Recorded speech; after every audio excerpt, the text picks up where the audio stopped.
Here they are, the three most common loan types for commercial real estate investing. Bridge loan, a short-term loan used to finance the purchase of a new property while waiting for the sale of an existing property. It provides temporary funding to bridge the gap between buying and selling. DSCR loan.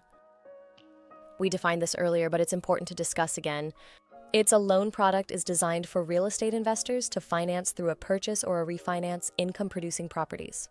This is overall the most common loan type that you'll work with.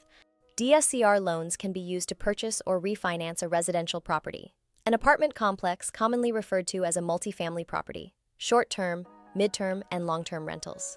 They can also be used to finance other types of properties where people are not intended to live, such as storage units, office buildings, shopping centers, etc.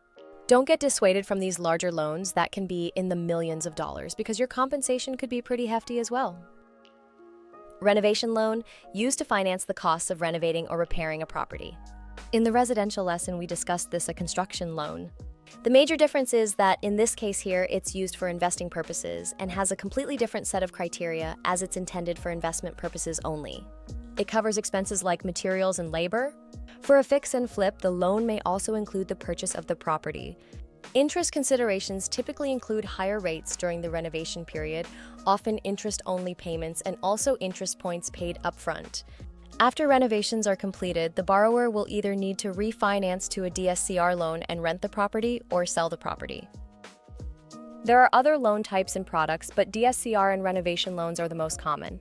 You won't need to go very far in depth with these products as your job is to essentially market to borrowers and get them to make applications.